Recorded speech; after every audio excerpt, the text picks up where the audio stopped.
గుంటూరు జిల్లాలోని మంగళగిరి అసెంబ్లీ స్థానం హాట్ సీటుగా మారింది. టీడీపీ జాతీయ ప్రధాన కార్యదర్శి నారా లోకేష్ ఇక్కడి నుండే పోటీ చేస్తుండటంతో మరోసారి మంగళగిరిలో లోకేష్ను ఓడించేందుకు జగన్ పక్కా ప్లాన్ సిద్ధం చేస్తున్నారు. గత ఎన్నికల్లో ఆర్కేను బరిలోకి దింపి లోకేష్ను ఓడించిన జగన్ ఈసారి బీసీ అభ్యర్థిని ప్రయోగించి లోకేష్కు చెక్ పెట్టాలని జగన్ భావిస్తున్నారు.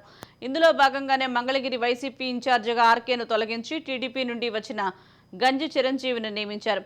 లోకేష్కు చిరంజీవి గట్టి పోటీ ఇవ్వలేడని భావించిన జగన్ మరోసారి మంగళగిరి వైసీపీ ఇన్ఛార్జిను మార్చాడు. 9వ జాబితాలో చిరంజీవిని తొలగించి మంగళగిరి వైసీపీ ఇన్ఛార్జిగా మురుగుడు లావణ్యను నియమించారు. ఈ క్రమంలో లావణ్య నియామకంపై మంగళగిరి ఎమ్మెల్యే ఆర్కే కీలక వ్యాఖ్యలు చేశారు. లావణ్య రాజకీయ నేపథ్యం ఉన్న కుటుంబం నుంచి వచ్చిందని తెలిపారు. మంగళగిరిలో ఈసారి ఎన్నికలు నాన్ లోకల్ వర్సెస్ బీసీ అభ్యర్థి మధ్య పోటీ అని ఆసక్తికర వ్యాఖ్యలు చేశారు. వచ్చే ఎన్నికల్లో మంగళగిరిలో వైసీపీ గెలుపు ఖాయమని ధీమా వ్యక్తం చేశారు. మంగళగిరిలో మరోసారి నారా లోకేష్కు ఓటమి తప్పదని జోస్యం చెప్పారు. మంగళగిరి అసెంబ్లీ సీటు గెలిపించి అధినేత జగన్కు కానుకగా ఇస్తారని ఆర్కే అన్నారు.